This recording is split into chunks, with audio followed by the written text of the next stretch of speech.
Welcome back to UNX Fast Forward, your daily dose for everything ninja. I'm Ethan Swanson. And I'm Chris Ganji, and we are just off of our Centercourt Open Qualifier, where we have 3 more men and 3 more women who are qualified for our second major event. That's right, and we have 3 major events where athletes are going to earn points for the season standings, the UNX standings, and the top 8 men, top 8 women, after the season is done, will earn their way to the championship event in February. So heading to our second major on the women's side, we have Abby Clark, Jordan Carr, and Ava Colasanti.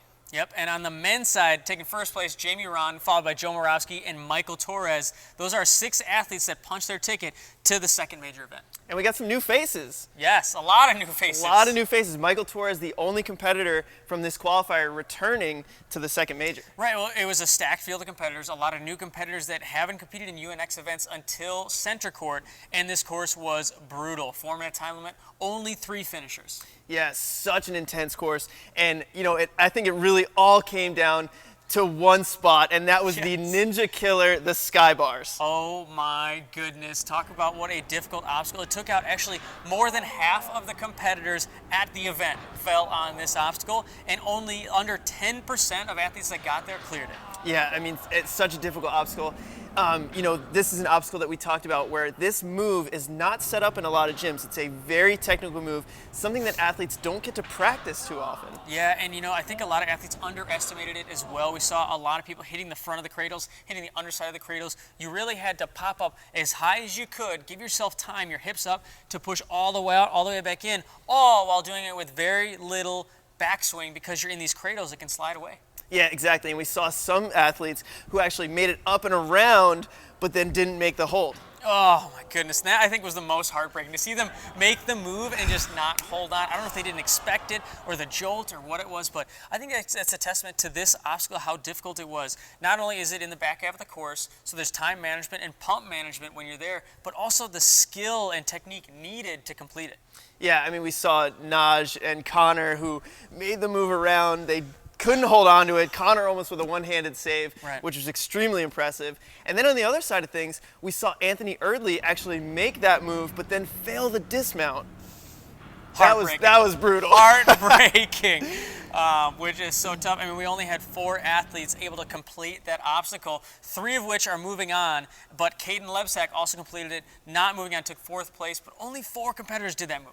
Yeah, and actually I loved the way that Caden attacked that obstacle. You could see he didn't have too much swing. He just kind of popped, got the bar around, and I thought it was very smooth the way that he made that move. Yeah, and so, I mean, there's so many big things, so many amazing moments that happen at this event. Now we're going to take a look at them in our big time moments. Big time moments. The first one we got to talk about is Jane Greenbaum with a one-handed save on the laches. Well, unexpected for her to be in that position, but it shows how strong she is to just use like fingertips on it too, just and pulled it in and kept going. Yeah, I mean, I don't know if she underestimated the move a little bit, but yeah, had to make the one-handed save. Looked good, got off of it, and kept going. Yep, and then we're talking about Judas Licardello on the fun dip. You know, one thing we talked about the cargo net taking so many moves is he hit the cargo net, got his feet on the platform, and then was just done. Yeah, just off of it. Yep. Like, so smooth. Right, saves so much time and energy. Cargo net's not going to be hard to complete, but so much energy to make it through. Yeah, and then another one we got to talk about is Abby Clark, almost getting through. She was so close on the sky bars. You could see her bring that bar around, and she just hits one side of the cradle. Wow, so special. I mean, she was so close, inches away from completing that move, and I think with her gymnastics background, she would be able to complete that obstacle and break into the back half of the course. Yeah, I mean, that would have been amazing, but unfortunately the move was just a little too technical. Yeah, unfortunately. But Nate Pardo, you know, setting himself apart and getting really close to qualifying, 5th place, but his speed throughout the course, he was so fast to the sky bars, it was unreal, and especially as a youth athlete. Yeah, and the thing that impressed me most about Nate was his speed, but then also when he was on the sky bars, he didn't look tired. No, he did which not. is scary. That is a frightening thing. Just a little mistake and popped out. But, Matt Bradley, another younger athlete, so strong, hit a one-arm catch on the side grab. On purpose. Yeah, It was on purpose. It was planned one-arm catch. He had a lot of stuff in there that were the big-time moments. One-arm catch on the side grab, and then one arm through the cliffhanger on Techie Turney, and then also connecting the sky bars. Yeah, this kid was amazing. I love the confidence from him, and you could just see how strong he was. Yeah, it's unreal to see the level of athlete, especially youth athlete on the East Coast. That brings us to Casey Rothschild connecting the last Lachey on Lachey Lane, just so confident. Pull back, boom, up, and done. Yeah, she was one of the first competitors to connect that Lachey. Yeah. Looked really, really good. And that's just Casey, just super confident. Yeah, and I think it speaks to her upper body power. And, she got DQ'd on one of the obstacles, didn't get to the sky bars. But with that kind of upper body power, I was really looking forward to seeing her on the sky bars, but didn't quite get there. Right, and this was actually one of my favorite moments. It was Joe Meisner in the transition before the sky bars, just slip sliding right down that ramp. Joe, yeah, this was hilarious. I lost it when I saw this. It's just like this moment where he's coming into the hardest obstacle on the course and just a little silly kind of sliding down like a little slide. But he's so serious while he's doing it too. This is all business to him. Yeah, I'm just gonna slide down a course. That's the best way to do it. One of my favorite moments from this competition. So great. And that brings us to Jordan Thurston on side grab, a one-arm catch and save, and pulling that arm back up and completing the obstacle. Yeah, Jordan looked really good on that save. And that brings us to our UNX top 4 moments. Remember, you're going to be able to go on Instagram at unx.now to vote on these 4 and to see which one will make it to next week to go up against our next moments from Austin Ninjas. And first off, leading us is Michael Torres with his close finish, less than half a second left before he hit the buzzer. Yeah, so close we had to go back into video review to make sure he finished in time.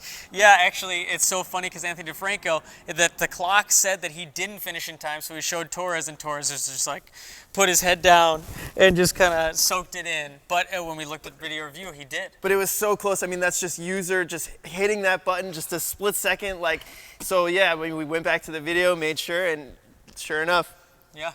And, one thing that we talked about already, another UNX top moment, Caden Lebsack on the sky bars, doing that move. It looked so smooth, but he did it like nobody else with almost no swing and just powered through and just plopped it right in. Yeah, this kid, he's a teenager, so much power to make that move without any swing, really, and he probably made it look the best out of anybody. Yeah. Our next UNX top 4 moment, Ava Colasanti, speedy first place on the women's side, getting the sky bar so much faster than everybody else. Yeah, she had such a fast run. Everything that she did, the transitions between obstacles, getting on and off obstacles, the whole run was so smooth, but unfortunately couldn't get through the sky bars. Right, she didn't rest before the sky bars. I don't know if she knows how to rest. But no, she took first place. That's amazing. And then our top moment from last week, Kylie Hughes' first buzzer at the UNX Majors, breaking through when nobody else did at that point. Yeah, amazing moment there. Got the big hug from her mom, the smoke's going up, the first finisher, such an incredible moment. And that is our champion so far. So make sure you guys go to unx.now on Instagram. You can vote for these videos, and we'll see if any of these Centercourt runs can dethrone Kylie's moment. I don't know, man. That moment was so special. I had tears in my eyes. Yeah, me too. It was the whole place. There wasn't a dry eye in the entire facility. Kylie, a really special athlete, special moment. Absolutely. Yeah. So that's it for our top 4, but we're going into our obstacle highlight. We want to show you more action because there were so many runners we didn't get to show you everybody in the qualifier episode. So let's see more action from the sky bars.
such a tough obstacle. So many falls on the sky bars alone. So many falls, not that much success. Oh, God. And yeah, it just speaks to how tough this obstacle was. Right, and that many falls really highlights when people had success how good they were, because some of them made it look easy. Yeah, some of them made it look easy, some of them made it look really close, and some of them just didn't quite get there. Some of them made it look really hard, and it is really hard. It is really hard, let's be honest. Yeah, but I mean, there's so much from Centercourt that was so great, and we're actually going to get to hear from somebody who competed tomorrow. Yeah, Jamie Ron will be joining us tomorrow with an interview. He's going to be going over his run, kind of talking us through his mindset, so make sure you guys come back tomorrow to catch Jamie. Yep, and Jamie's first place run so powerful. Definitely excited to get him on here and hear his thoughts. But until then, I'm Ethan Swanson. And I'm Chris Ganji. We'll see you guys tomorrow on UNX Fast Forward.